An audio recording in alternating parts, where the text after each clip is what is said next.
ایک عرصے سے یہ ضرورت محسوس کی جا رہی ہے کہ نوجوان عملی سیاست میں حصہ لیں، اور متعدد بار نوجوانوں کی طرف سے عملی سیاست میں حصہ لینے کے دعوے بھی ہوئے، لیکن گلگت بلتستان میں عملی طور پر بہت کم نوجوانوں نے عملی سیاست میں حصہ لیا۔ نوجوانوں کی ایک بڑی تعداد سیاسی جماعتوں کا حصہ تو ہوتی ہے، لیکن ان کے ذمے صرف نعرے لگانا، بینرز لگانا اور پوسٹرز اٹھانا ہوتا ہے۔ عملی سیاست میں ان کا کردار بہت ہی کم ہے۔ آج ہمارے ساتھ گلگت بلتستان کے نامور قانون دان، نوجوان سیاستدان جناب عباس سفیر صاحب موجود ہوں گے۔ ان سے ہم مختلف موضوعات پہ بات کریں گے۔ عباس سفیر صاحب، سب سے پہلے بہت شکریہ، آپ نے ہمیں وقت دیا۔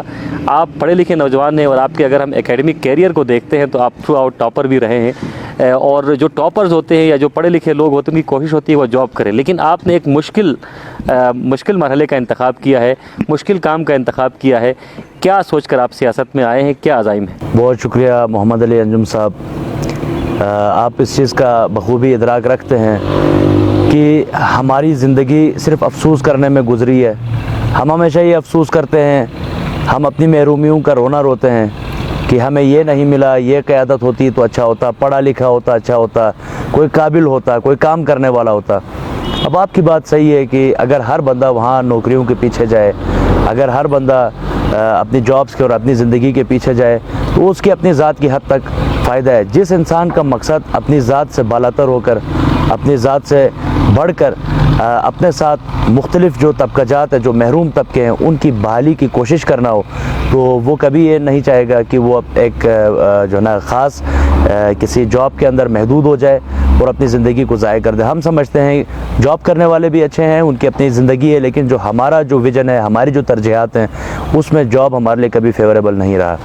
حالانکہ جو نا سیکنڈ ایئر کے بعد جب ہم نے PMA 1 to 9 لانگ کورس کا ہم نے ٹیسٹ دیا تو ہم نے اس کو کلیئر کیا، لیکن خواہش تھی وکالت کی تو اس کو ہم نے چھوڑ دیا۔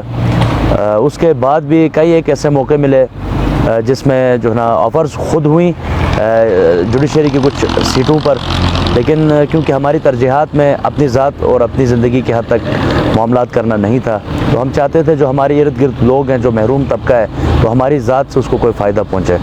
اور اس محرومی اور محرومیوں کا جو رونا ہم روتے ہیں، اس کے خاتمے کے لیے یہ جو کچھ ایسے مافیاز ہیں جن کو مافیا کہنا درست ہوگا، جنہوں نے ایک خاص کچھ ٹولے کے ساتھ مل کر سیاست کو ہائی جیک کیا تھا، ہم سمجھتے ہیں کہ ان کو اوپن گراؤنڈ نہیں دینا چاہیے۔ اس سیاست سے تعلق ہے میرا بس اتنا، کوئی کمظرف میرے شہر کا سردار نہ ہو۔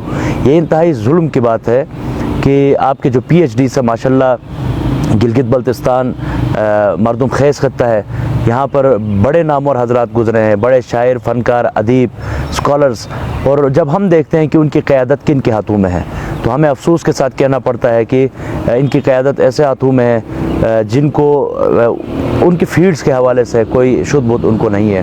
صحیح۔ آپ کے حوالے سے ہم جانتے بھی ہیں آپ کا جو پولیٹیکل بیک گراؤنڈ ہے، ایک عرصے سے آپ اسٹوڈنٹ لائف سے پولیٹکس کر رہے ہیں، کسی بڑی قومی سیاسی جماعت کے ساتھ آپ کی اٹیچمنٹ نہیں ہے، اور عموماً کوشش یہی ہوتی ہے کہ کسی لیڈنگ پارٹی کا ٹکٹ مل جائے یا رولنگ پارٹی کا ٹکٹ مل جائے، لیکن آپ ذرا مخالف سمت پہ چل رہے ہیں، اس کی بنیادی وجہ کیا ہے؟ دیکھیں انجم صاحب، بات یہ ہے کہ ہم نے ان تمام پولیٹیکل پارٹیز کو دیکھا بھی ہے، کچھ کو تو آزمایا بھی ہے۔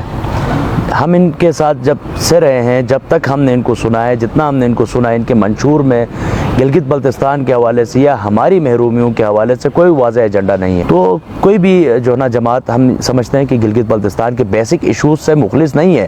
یہاں کی جو بے روزگاری ہے، گریڈ 1 اور 2 میں بے روزگاری اس حد تک عام ہے کہ آپ کے 12 ہزار لوگ یہاں پر جو ہے نا جابس کے لیے اپلائی کر رہے ہیں، حالانکہ گلگت بلتستان کی آبادی اتنی زیادہ نہیں ہے۔ اچھا، آپ وومن امپاورمنٹ پہ گلگت بلتستان پر ان کا منشور بتا دیں، ہماری بے روزگاری کے خاتمے پر بتا دیں، مائننگ والے سارے معاملات پر جو ہے نا انہوں نے گلگت بلتستان کے لوگوں کو موقع دینے کے بجائے باہر سے لوگوں کو لا کے انہوں نے لیز دیے ہوئے ہیں۔ اپنے منشور کے بارے میں ذرا بتائیے گا، آپ کا اپنا منشور کیا ہے؟ آپ نے کہا کہ جو وفاقی پارٹیاں ہیں وہ کچھ بھی نہیں دے رہی، بے روزگاری بہت زیادہ بڑھ رہی ہے، بے روزگاری کی شرح میں اضافہ ہو رہا ہے، تو آپ کا اپنا منشور کیا ہے؟ کیا آپ اکیلے اپنے اس منشور کو، اگر آپ جیت جاتے ہیں تو آپ اکیلے اس منشور کو پورا کر پائیں گے؟ دیکھیں، بعض چیزوں میں آپ کے جو سیاسی اتحاد ہوتا ہے، آپ کا انہی لوگوں کے ساتھ ہوتا ہے جن کے ساتھ آپ کے سیاسی نظریات ملتے ہیں، آپ کے جو نظریات ہوتے ہیں وہ آپ کو میچ کرتے ہیں۔ اچھا،